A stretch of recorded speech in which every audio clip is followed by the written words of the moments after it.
آمد سحری ندا ز میخانه ما که ای رند خراباتی دیوانه ما برخیز که پر کنی پیمانه ز می زان پیش که پر کنند پیمانه ما.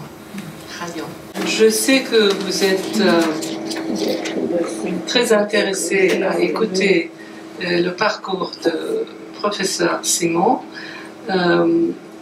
Je vous invite à venir, si vous voulez applaudir.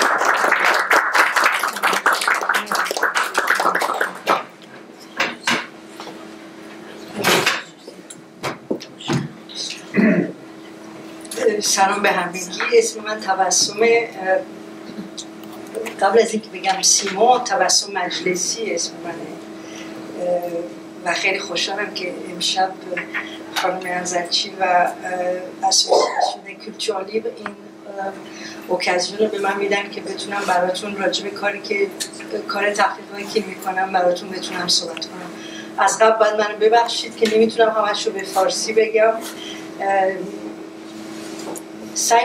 سعی کردم که چیزی که براتون نشون بدم زیاد حوصلتون سر نره، ولی ازتون خواهش میکنم که اگر یه چیزی شد، اگر حوصلتون سر میره، من اصلا دلخور نمیشم اگه بگین الان اینجا دیگه بسه، بتونم برم روی یه چیز دیگه.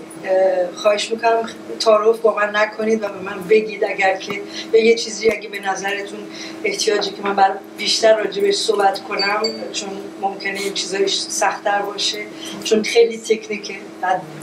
اینی که خواهش میکنم منو جلومن بگیرید. Donc je m'excuse auprès de tout le monde de ne pas pouvoir parler en persan. Je voudrais rappeler qu'avant d'être un Simon, encore que je suis très fière d'être mariée avec un certain Simon, eh bien mon père s'appelle Rahmat Majlissi, il est dans la salle, et donc je m'appelle Tabassum Majlissi. Je vais essayer de vous parler de ce que j'ai fait, du parcours que j'ai eu dans mon métier, et puis ensuite essayer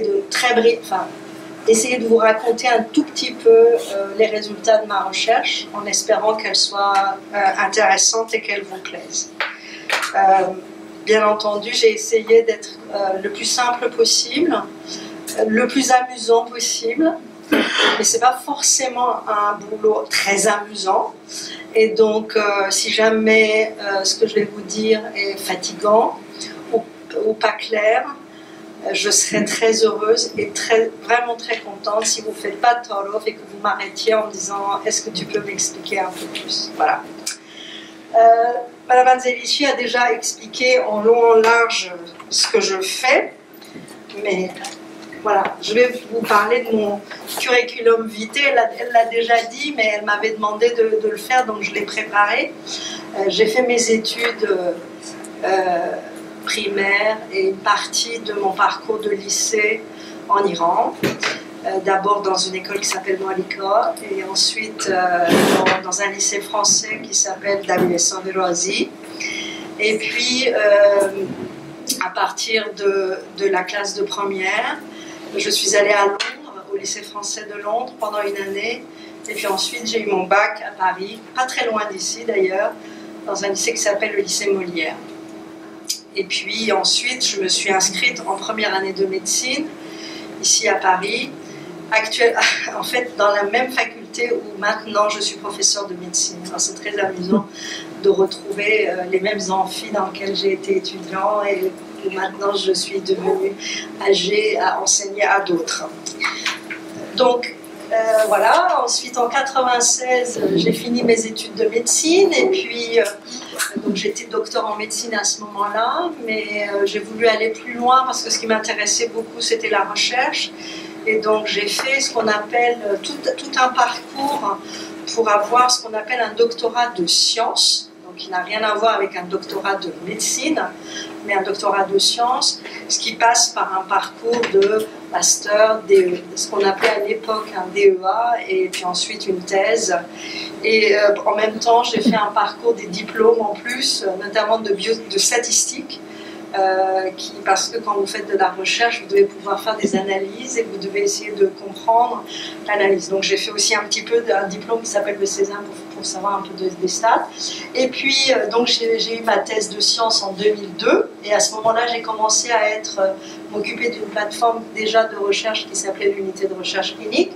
Et puis j'ai été ce qu'on appelle maître de conférence universitaire, praticien hospitalier en 2003. Puis j'ai eu ce qu'on appelle un diplôme qui est important en France parce que c'est encore plus important que le grade de la thèse, qui s'appelle une habilitation à diriger la recherche, une HDR.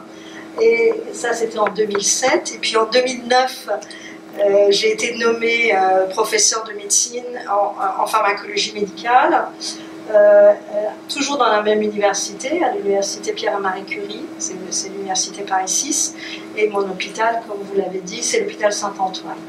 Et puis depuis, je continue, et vous voyez les deux autres structures de recherche qui se sont rajoutées, c'est ce que vous avez dit, c'est le CRB et le CRC. Alors, j'ai effectivement une grosse activité. D'une part, une activité à l'hôpital, puisque je travaille, j'ai une activité hospitalière. Et qu'est-ce que c'est mon activité à l'hôpital? C'est effectivement de coordonner cette plateforme dont on vous a déjà parlé. Je suis le chef de service de pharmacologie à Saint-Antoine. Je représente la recherche clinique dans ce qu'on appelle un comité exécutif d'un groupe hospitalier, c'est-à-dire j'essaie de coordonner l'ensemble de la recherche clinique de notre groupe. Notre groupe représente à peu près quatre très gros hôpitaux parisiens, Saint-Antoine, Trousseau qui est un hôpital pédiatrique, l'hôpital Tenon qui est un autre hôpital d'adultes, et l'hôpital Rothschild qui est aussi un hôpital adulte, et puis l'hôpital Saint-Antoine. Et mon travail de coordination concerne aussi 3 autres hôpitaux à Paris, qui sont Diaconesse, la Croix-Saint-Simon et une partie qui est sur les 15-20. Et puis je suis coprésident de la commission de recherche de mon GH et membre de ce qu'on appelle une coordination médicale sur l'ensemble de l'assistance publique, la PHP. Donc ça fait déjà un peu de travail. Et puis à côté de ça, j'ai un travail universitaire, puisque je suis professeure de médecine, donc je dois enseigner.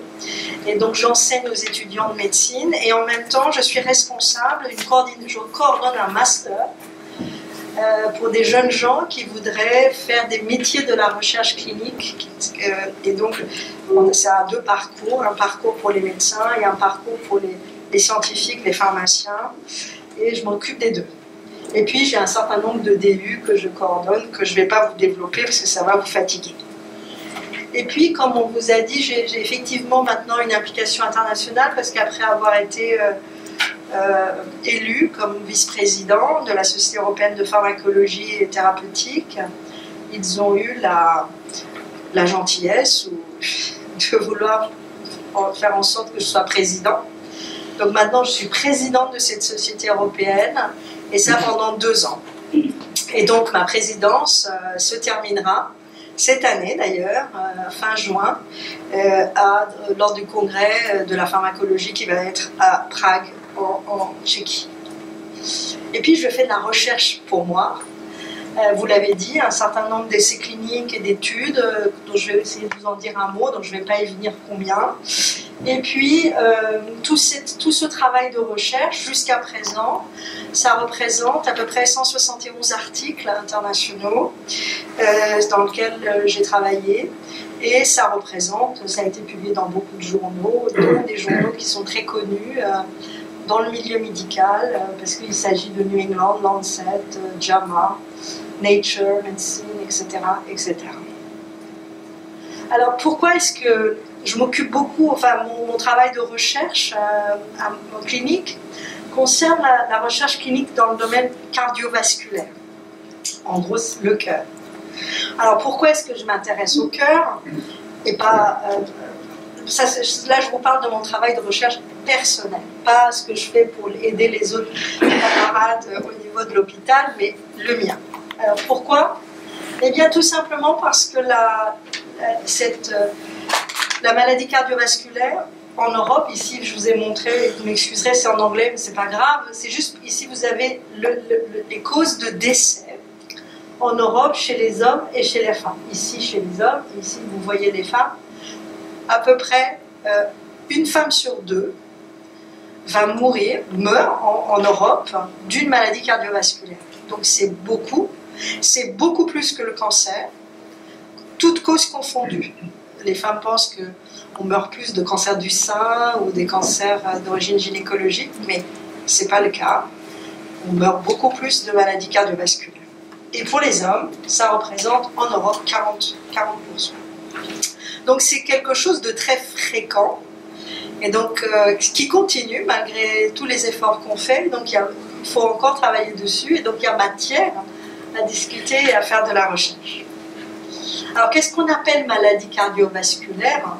C'est d'abord l'infarctus, dont vous avez dû entendre parler bien sûr, c'est ce qu'on a avec la maladie coronaire, hein, ici. Mais c'est aussi la maladie cérébrovasculaire, c'est-à-dire quand on fait un accident vasculaire cérébral, que ça soit transitoire ou constitué.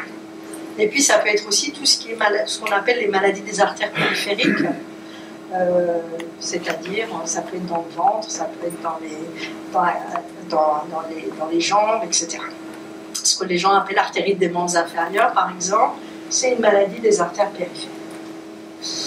Alors, qu'est-ce que c'est que cette maladie cardiovasculaire? Eh bien, elle est causée par le dépôt, elle est causée par ce qu'on appelle l'athérome. Qu'est-ce que c'est que l'athérome? C'est en fait beaucoup de graisses qui vont aller se déposer dans les artères. Et donc, c'est ça qu'on essaye d'éviter. Alors, comment on essaye d'éviter? Pour vous donner une idée, là, vous êtes au début, quand vous êtes jeune enfant, et encore certains enfants ont déjà des petits problèmes de cholestérol dans les artères, mais disons que chez la majorité des enfants, vous avez ici en blanc, c'est la lumière de l'artère, c'est-à-dire c'est là où le sang passe et tout va bien. Vous voyez, c'est joli, c'est bien fait, etc. Et puis petit à petit, vous voyez se développer ce machin qui est un peu orange-jaune, qui est les petits dépôts de graisse qui vont aller dans le sang et qui vont aller se mettre autour de la paroi du sang. Au début, vous n'avez aucun symptôme, et puis petit à petit, tout ça va grossir, et puis un jour, ça va donner des symptômes, donc on peut avoir des douleurs, on peut avoir des choses, et puis ensuite, ça peut, sans même symptômes parfois, on peut d'emblée faire un infarctus, alors qu'on n'avait jamais eu de problème avant, ou faire un accident vasculaire, cérébral, etc. Et tout ça pendant un certain nombre de durées qui peut être variable selon les gens. C'est pour ça que certains vous disent « Ah ben moi, je connais quelqu'un qui a fait un infarctus à 30 ans », et puis d'autres qui disent « Ah ben moi j'en connais un qui en a eu à 80 ans ». D'accord? Ça dépend un peu de tout ce qui peut se passer pendant ce temps. Alors ça c'est la même chose, un peu plus compliqué comme image, mais c'est pas grave. C'est juste pour vous montrer exactement le même schéma. Ici c'est le sang, c'est là où le sang passe. Et ici vous voyez en fonction de l'âge des gens petit à petit, c'est tout ça qui se met à se développer et petit à petit fermer la lumière de l'artère, et l'artère, le sang ne peut plus passer. Et à ce moment-là, ça commence à être un problème. Alors la maladie cardiovasculaire, ce dépôt de graisse, elle va arriver beaucoup plus facilement que lorsque on a des facteurs qui peuvent aider à ce que ça aille plus vite, ce dépôt. Et ces facteurs, on les appelle des facteurs de risque. Alors qu'est-ce que c'est les facteurs des risques? En fait c'est simple, c'est à peu près comme les 5 doigts de la main. C'est le cholestérol, quand on en a trop. C'est pour ça qu'on dose le cholestérol dans le sang, pour essayer de savoir si on en a trop. C'est si on a une hypertension artérielle, c'est-à-dire votre pression artérielle qui peut être trop élevée. C'est si vous fumez. Si vous avez trop si vous êtes diabétique, ou si vous avez trop de glucose, du sucre dans le sang.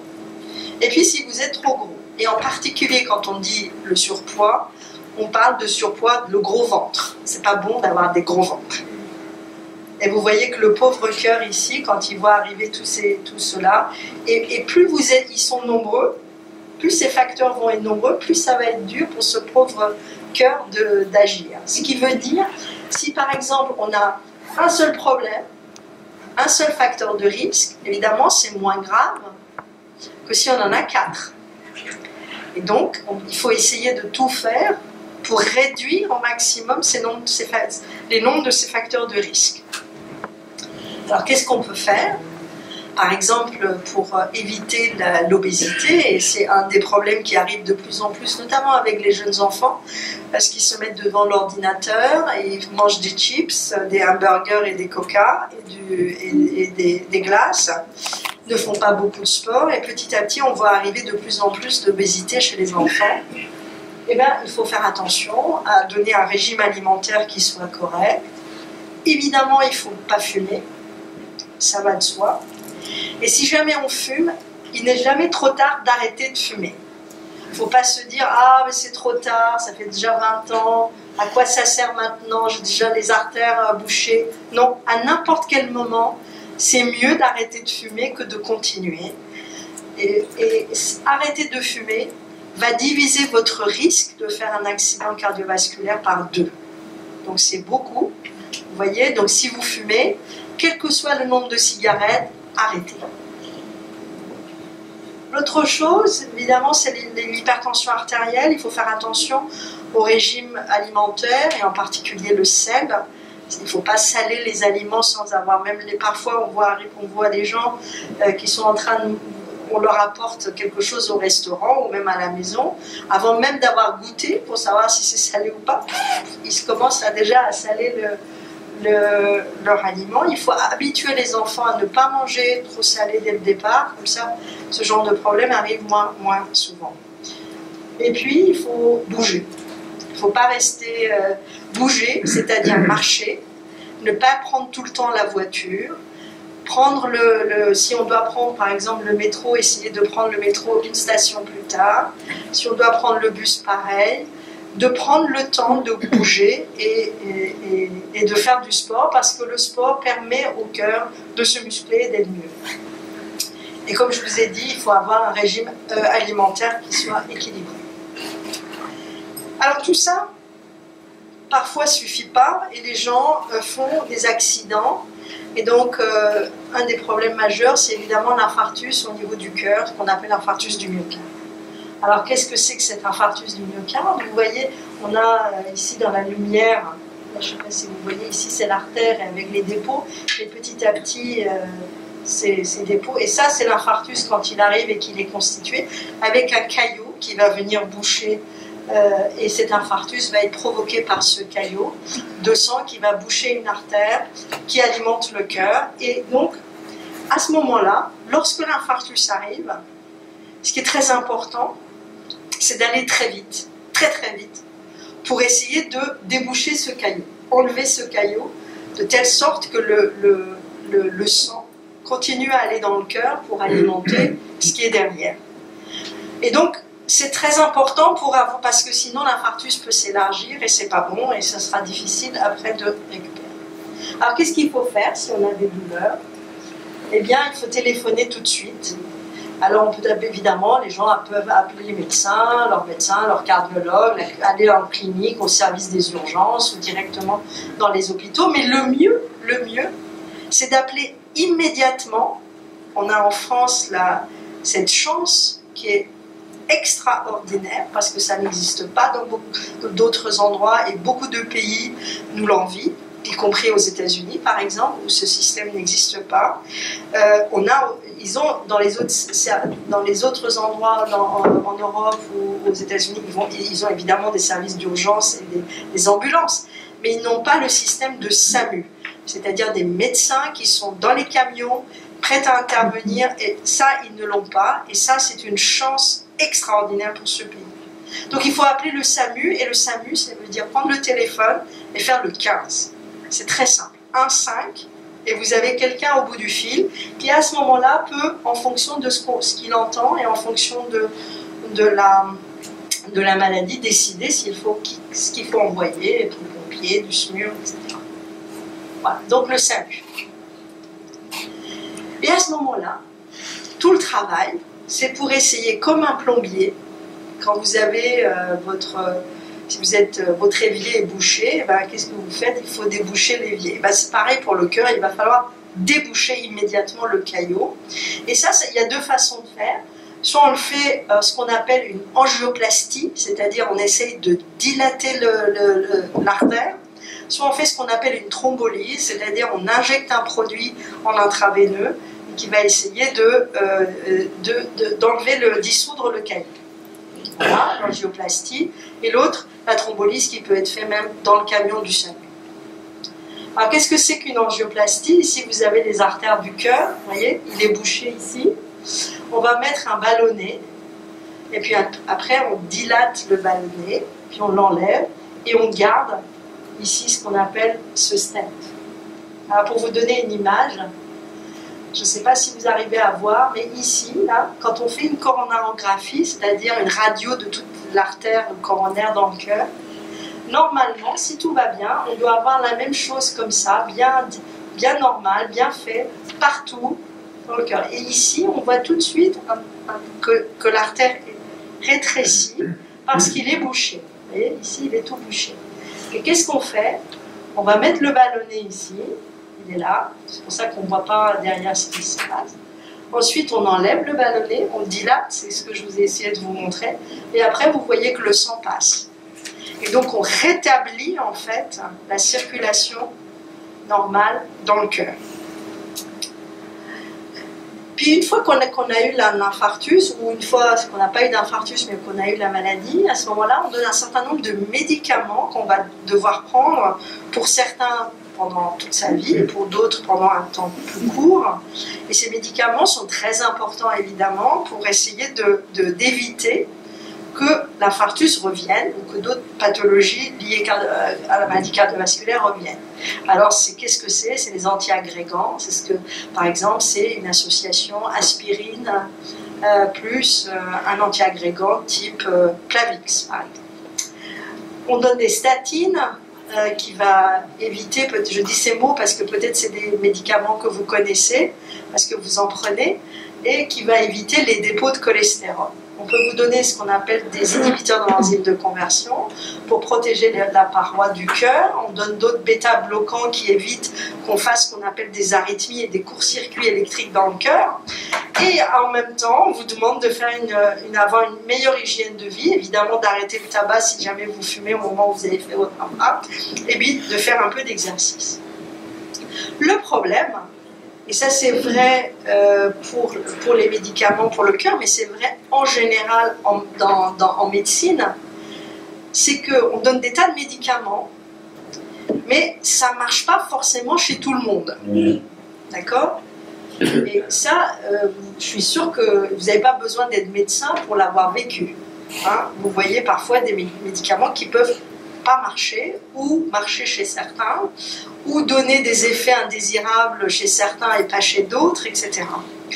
Et ça, c'est ce qu'on appelle la réponse aux médicaments, qui peuvent ne pas être à 100%, qui n'est pas à 100% chez tout le monde.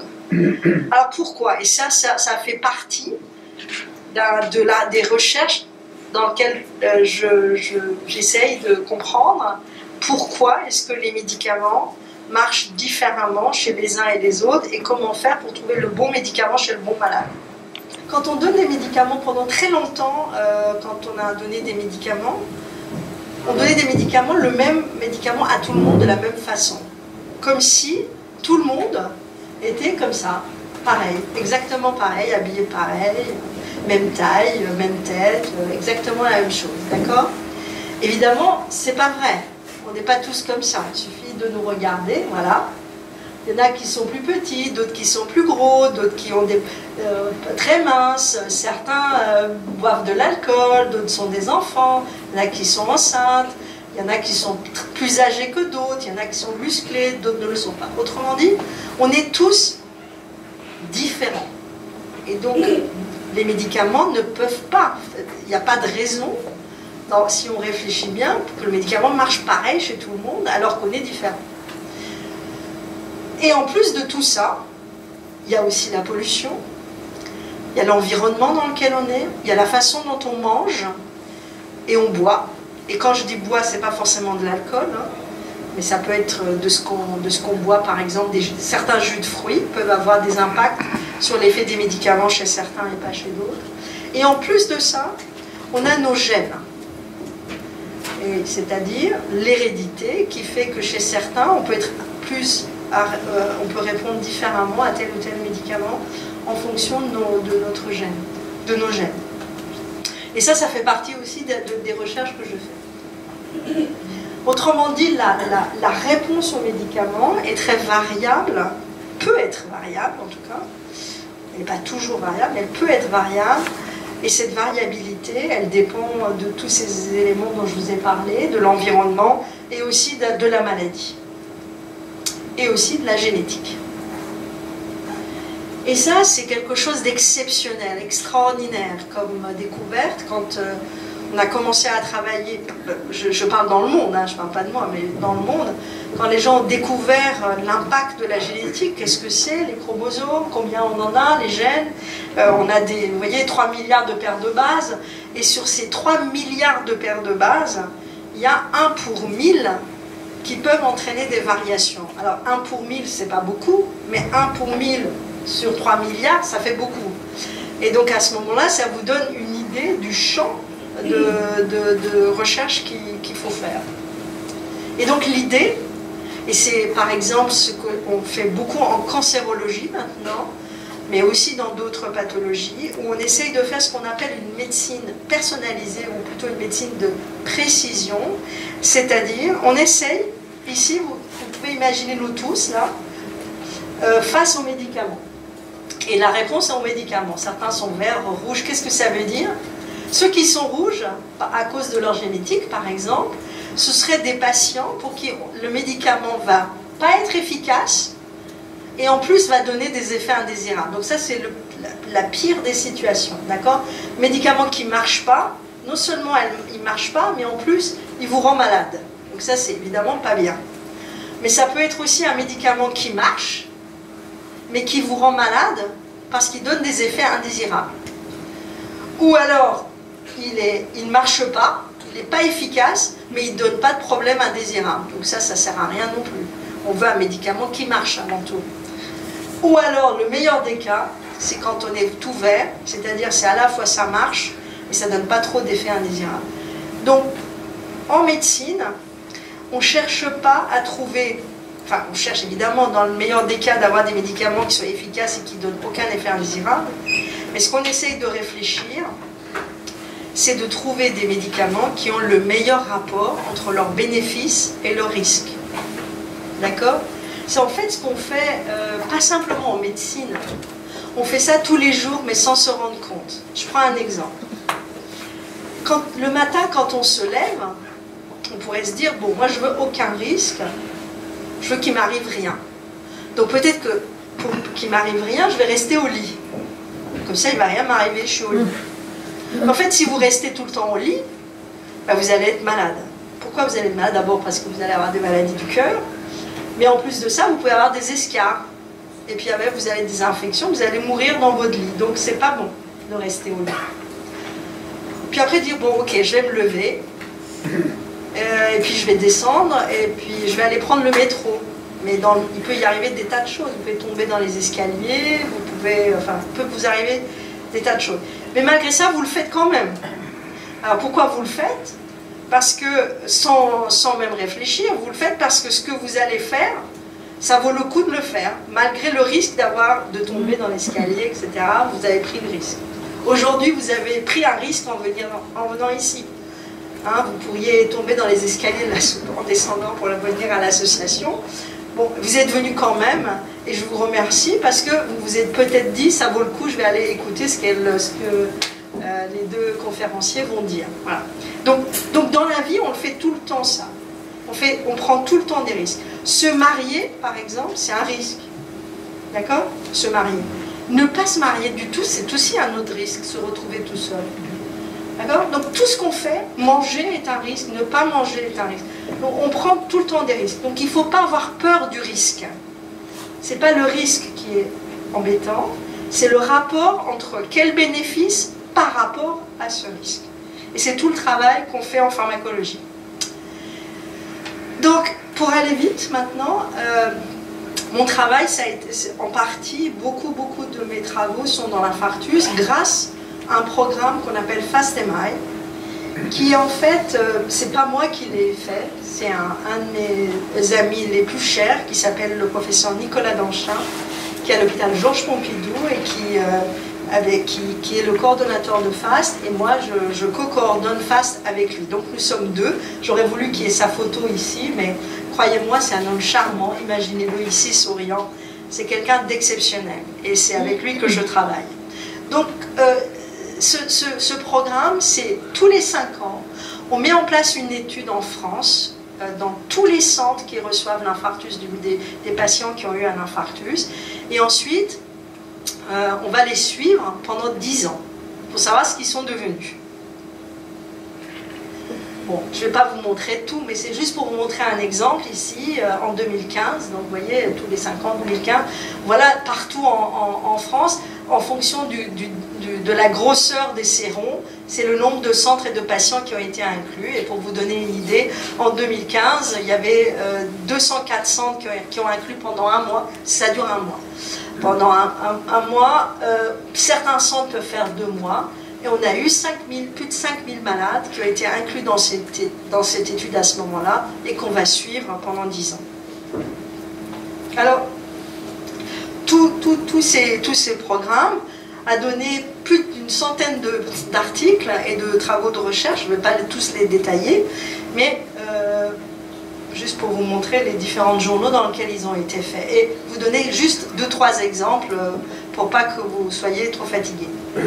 La première chose importante, c'est de voir que par rapport, ici vous avez la mortalité à 30 jours, une fois qu'on a fait un infarctus et qu'on est allé à l'hôpital, d'accord? Combien de patients, quel pourcentage de patients en un mois vont mourir de leur infarctus? Et vous voyez que grâce au progrès de toutes les recherches, de tous les médicaments, de toutes les innovations, aussi de l'organisation du parcours de soins, eh bien on est parti de à peu près 14% de patients qui mouraient en un mois durant le premier mois après l'infarctus. En 2010, on n'était plus qu'à 4%. C'est une très forte réduction de mortalité en très peu de temps. Ça représente plus de 60% de réduction de mortalité en quelques années. Et c'est pas important de voir ça. Ce qui est important de voir là-dedans, c'est qu'il y a des délais pour aller vite à l'hôpital, et plus vous arrivez vite, mieux c'est, parce que du coup, on peut faire sur vous ce qu'on appelle des angioplasties primaires, et donc ça peut aller plus vite, et on a montré que lorsque les choses sont faites dans les plus rapidement possible, par rapport à ceux qui arrivent un peu plus tard, ils ont à peu près presque 4 fois plus malheureusement de chances de décéder durant l'hôpital, durant leur hospitalisation, que s'ils s'étaient arrivés à temps. Et c'est pour ça que si vous avez des douleurs, il ne faut pas se dire « Oh, mais je vais dormir, je vais voir demain si je me sens mieux ». Non. Si je ne suis pas bien, j'appelle tout de suite le 15. Il vaut mieux appeler trop le 15 que pas assez. C'est important, vous voyez le temps, pour vous donner une idée, et ça c'est des campagnes de formation et d'information vis-à-vis des malades, pour qu'ils sachent qu'il faut appeler, il faut qu'ils aillent vite. Et on a regardé, par exemple, en 2000, les patients mettaient 120 minutes, donc 2 heures, entre le moment où ils avaient leurs symptômes et le moment où ils faisaient le premier coup de fil. 2 heures. Et en 2010, c'était plus que 74 minutes, donc moins. Il faut aller encore plus vite, bien sûr, mais c'est pour vous dire que ça sert d'expliquer aux gens, attention, si on a mal, il faut appeler tout de suite et il ne faut pas hésiter à y aller. L'autre chose importante, c'est que entre les années 2000 et 2010, donc en l'espace de 10 ans, le nombre de gens qui font leur premier coup de fil, au lieu d'appeler leur généraliste ou leur cardiologue ou de trouver des gens, appellent directement le SAMU, est passé de 23% à presque la moitié des malades. Donc la moitié des patients aujourd'hui savent qu'au lieu d'appeler les uns et les autres, la première chose à faire, c'est d'appeler le 15. Vous voyez, ça c'est important parce que je vous ai expliqué que plus ça va vite, mieux c'est, parce qu'il y a on peut mieux s'occuper de vous si vous faites un infarctus. Alors, bonne nouvelle, et ça on ne l'a pas encore publié, donc c'est que maintenant en 2015, on n'est plus qu'à 2% de mortalité à l'intérieur de l'hôpital quand vous avez fait un infarctus. Vous voyez, on est passé de 10% à l'hôpital. Là, je parle plus de 30 jours. Je parle pendant les 4-5 premiers jours, en général, on reste à l'hôpital. Vous voyez, à l'époque, en 95, il y avait déjà 10% des malades qui décédaient de leur infarctus. Ils ne sont plus que 2%, donc très peu. Et ce qui est important aussi, c'est que petit à petit, grâce aux innovations, grâce à la recherche clinique, on va beaucoup plus loin, y compris chez des patients beaucoup plus âgés. C'est-à-dire que maintenant, ça date, vous voyez, de 2015, même quand on a plus de 90 ans, eh bien, on fait des coronarographies en fonction du type d'infarctus, entre 80% et 73% des malades ont droit à une coronarographie. Et donc, il ne faut pas avoir peur de faire des coronarographies. Et de la même façon, quand on est même très âgé, on continue d'avoir des angioplasties, même chez des patients extrêmement plus âgés. Alors, autre chose, c'est que j'ai essayé, vous avez parlé du prix, là, c'était un travail qu'on avait fait sur un médicament qui s'appelle le Plavix, pour essayer de savoir est-ce qu'on pourrait trouver justement chez quel patient ça n'allait pas marcher. Et ça dépendait de leur gène. Et ce médicament, il est obligé d'être, quand on mange un produit, il faut qu'il aille dans la cible de là où ça marche. Pour y aller, il faut qu'il prenne un transporteur. C'est comme si vous prenez le métro. Pour venir ici, moi j'ai pris le métro, ben voilà. Le médicament, quand vous l'avalez, il faut qu'il prenne le métro. Et le métro, en fait, c'est ce qu'on appelle des enzymes, c'est des protéines qui vont le transporter. D'abord, il va être absorbé au niveau de l'intestin, puis il va être transporté pour aller dans le foie. Et le foie va être une usine qui va essayer de métaboliser, c'est-à-dire essayer de sortir l'élément actif qui va ensuite aller sur la cible du médicament. Et on savait qu'une des protéines qui est importante là-dedans, c'est ce protéine-là. Et ce protéine-là peut marcher ou ne pas marcher en fonction des gènes qu'on a. Et c'est ce qu'on a essayé de montrer. C'est-à-dire, si vous avez les deux gènes qui marchent bien, ben ça marche. Vous voyez, la protéine et le médicament, c'est comme une serrure avec les clés, ça rentre bien. Si vous avez une de vos gènes qui ne marche pas, ben, ça marche un peu moins bien. Il y en a une part qui marche, l'autre qui ne marche pas. Et si vos deux variants alléliques, les deux allèles de votre gène ne marchent pas, et ben dans ce cas, ça ne marche pas. Et on a montré que chez des patients qui avaient des problèmes au niveau génétique pour cette enzyme, eh bien le médicament marchait moins bien que chez ceux qui n'avaient pas de problème génétique sur cette protéine. Et ça a fait beaucoup de papiers et beaucoup de gens dans le monde connaissent, enfin ceux qui sont en cardiologie évidemment et dans ce domaine connaissent ces travaux. Bon, ça c'est pas très important. Alors, ensuite, on a essayé d'aller dans un autre domaine. Il y avait une autre enzyme qui pouvait intervenir sur l'athérome. Et cette enzyme, il a plusieurs isoformes, plusieurs types dans cette protéine. Certains qui sont bons pour le cœur et d'autres qui ne sont pas bons pour le cœur.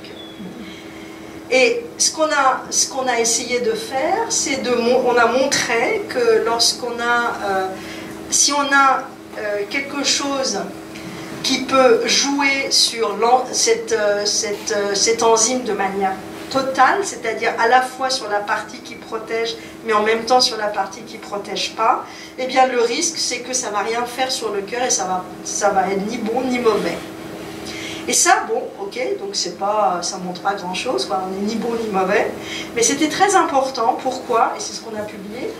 Très important parce qu'une année après, nous on avait dit, attention, c'était en 2013 avec plusieurs de mes collègues européens, on a dit ça risque de ne pas marcher du coup un médicament qui à l'époque était en cours de développement, il risque de ne pas marcher dans l'infarctus, puisque de toute façon, cette enzyme elle-même n'a pas d'intérêt.